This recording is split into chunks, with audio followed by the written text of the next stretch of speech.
Whether you're new to filmmaking or you've been on countless shoots, there are some mistakes that you never want to make. And these aren't just some minor slip-ups. These can cost you thousands of dollars in reshoots and potentially lose you the client. So avoiding these mistakes will save you a lot of headaches and trouble in the future.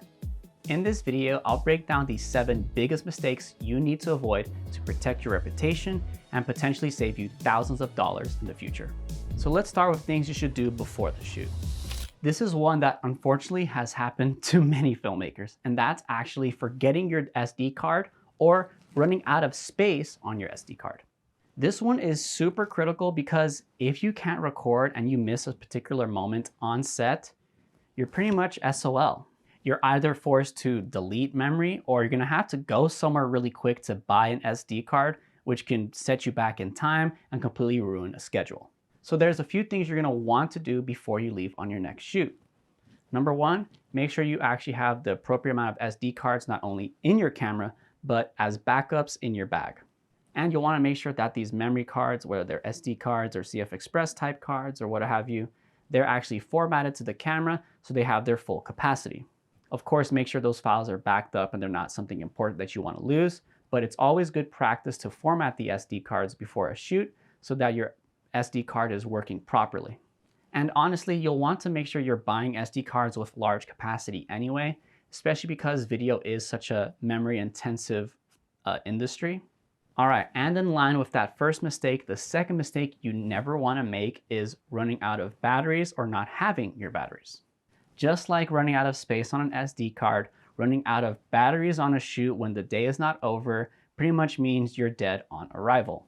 And this mistake can really cost you in industries like weddings or events where you can't just redo something. Once the bride kisses and once that event speaker is on stage, you want to make sure you have the batteries and storage ready to capture that moment. If the battery dies right in that moment, there's literally nothing you can do, and you might actually have to refund your client for missing pretty much the most important part. Luckily, this is a very easy mistake to prevent. Number 1, make sure you're charging your batteries before every shoot. I like to charge them actually when I get back from a shoot so that everything's plugged in and getting recharged so that next time I go on a shoot, I don't have to think about it. Everything's already been recharged from the last project.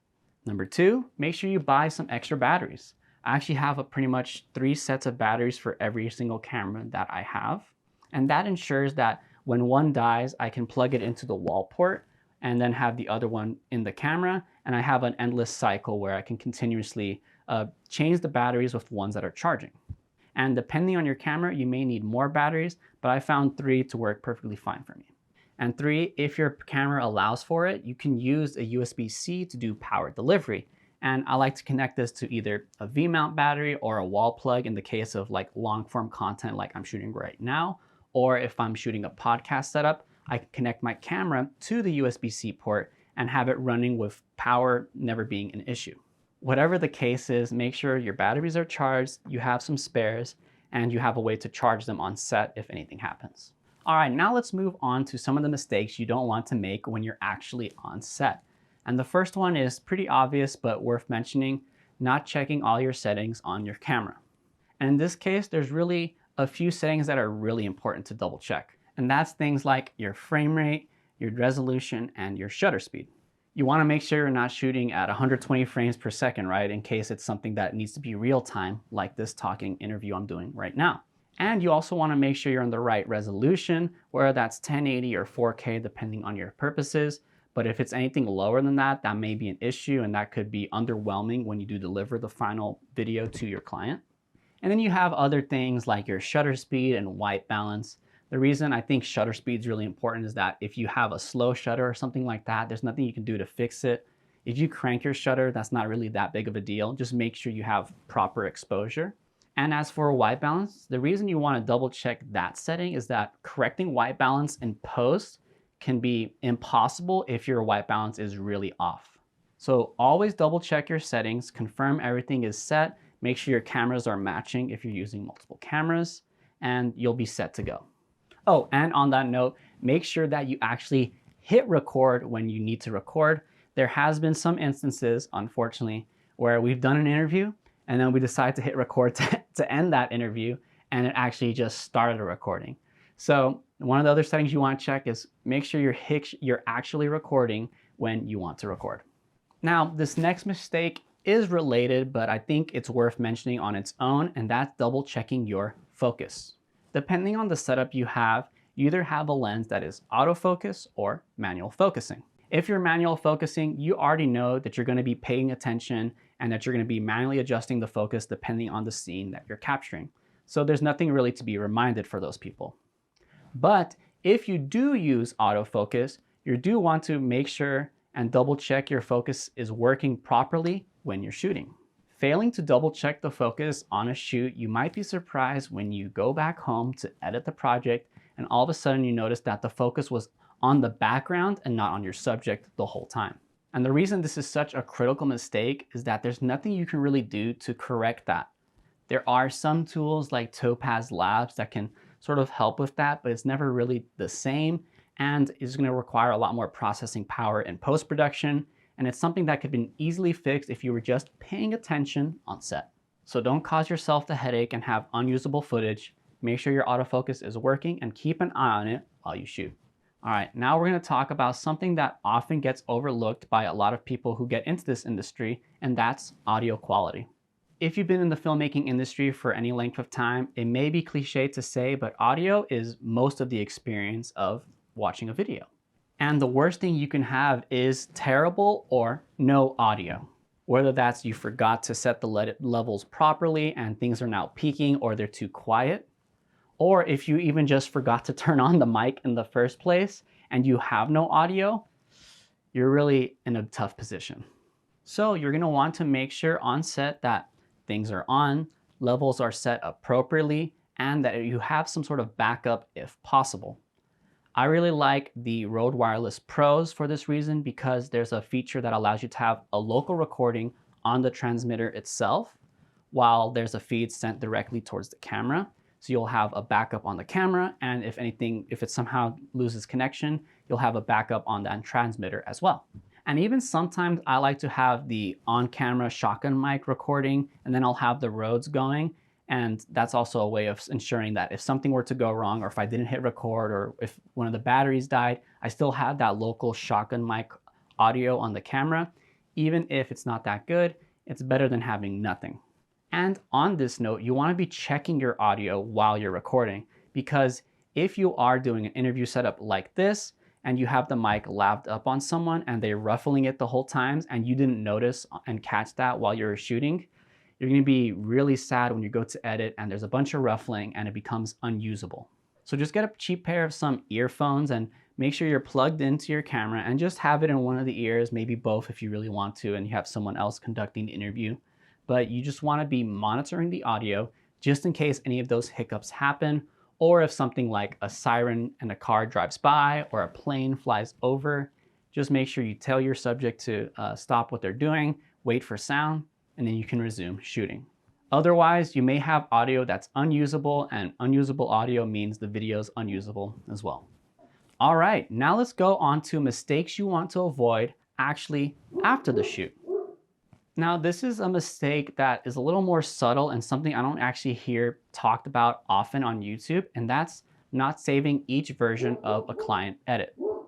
As you're probably aware as a filmmaker, the review and editing process is very intensive with the client.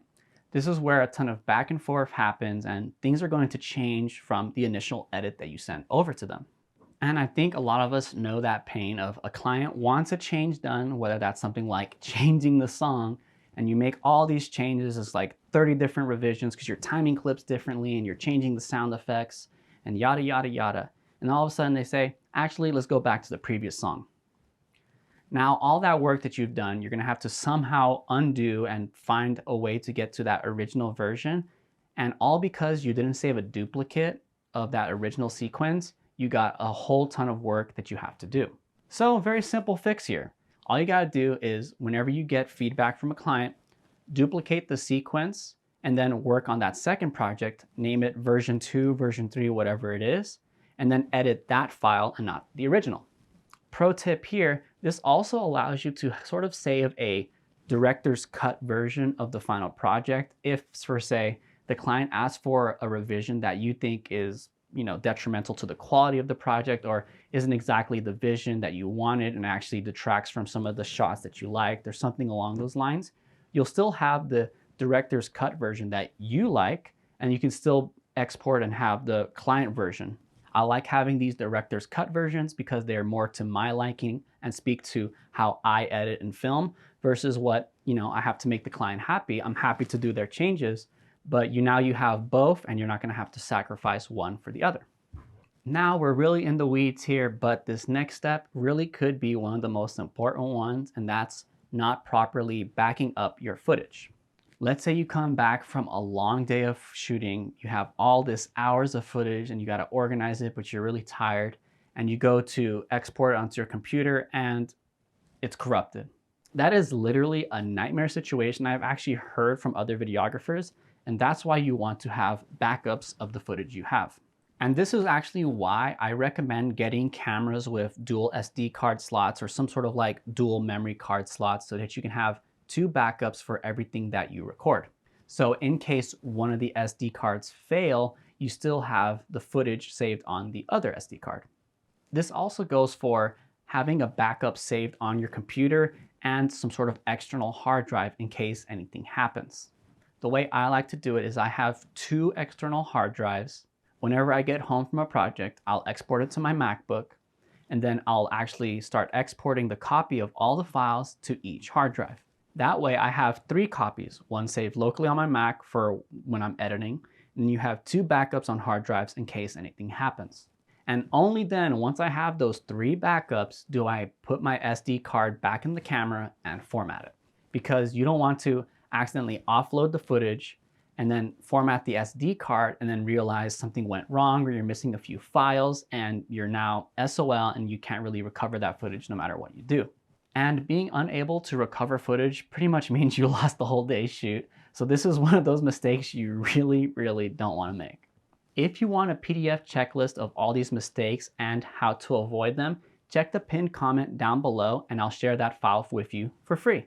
And if you're just starting your filmmaking career and trying to land your very first client, I have a video tutorial that you can check out here.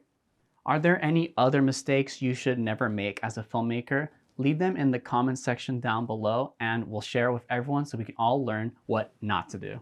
Thank you all so much for watching. I appreciate every single one of you, and I'm wishing you the best in your filmmaking career. I'll see you in the next video.